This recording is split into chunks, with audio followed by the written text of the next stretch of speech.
Welcome, traveler.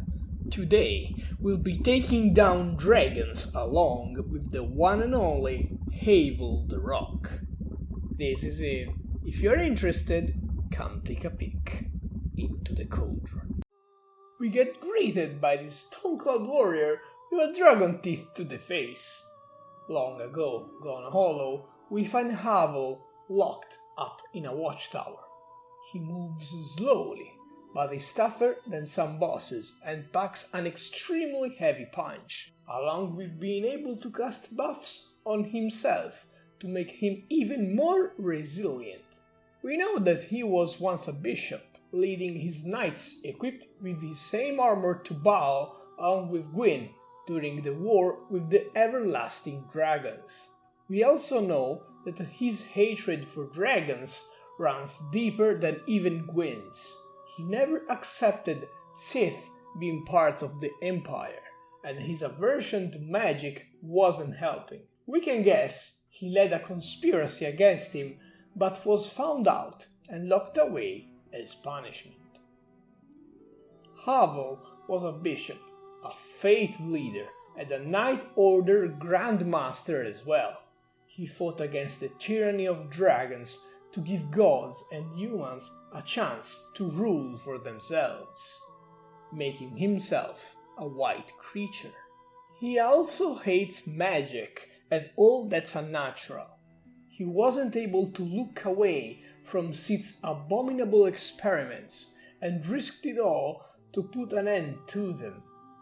Havel is for sure a green soul as well.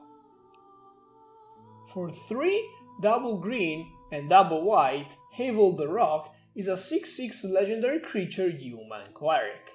It can be countered, has Ward 5 and Trample. His big body and resilience to spells, along with Trample, represents well his strengths and magic warding abilities. You can't cast instant, sorceries, or enchantment spells, except for auras. This represents his hatred towards magic. While he's on the field, he won't forgive you for casting spells, unless you're using that magic to make your creatures stronger. At the beginning of combat, you can attach an aura to a permanent from your graveyard or hand. This allows you to recycle the most powerful auras or cheat them out, provided you have enough targets to put them onto. An Havel deck is a mix between a Bruna and a Nikia deck. Unlike Nikia though, you aren't interested in running Havel out as soon as possible. He's more akin to a finisher, like Bruna is, over an engine. With that in mind, running some support instant and sorceries and enchantment spells is way more viable. Also, he wants to be an aura deck that isn't reliant on a single Voltron strategy to win the game, encouraging a more interesting and fun game plan than Bruna actually provides. Let's see some of the cards that would best fit into this rocky deck. I want to mention the most obvious aura synergy cards. You already know who they are. In our deck, we want to fill our graveyard for when Big H comes down. Cards like Commune with the Gods and Satyr Wayfinder are cheap ways to fill through our deck and stuff up our graveyard.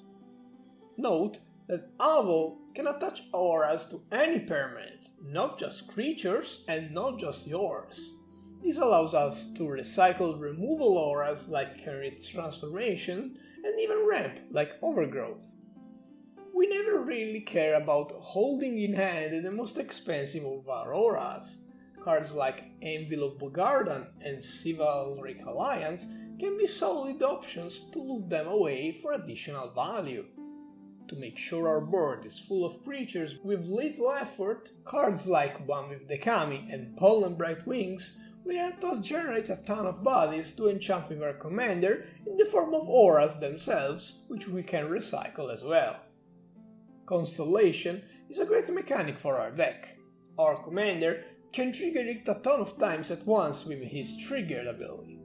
Calyx, Guided by Fate, and Archons of Sun's Grace are perfect for a naval deck, pumping our creatures and creating additional auras, and also putting out a flock of flyers to swoop onto our opponent from the sky. If for some reason we can't close the game, we can use cards like Mantle of the Ancients and Nameless Colossus to make sure we get the damage across the board.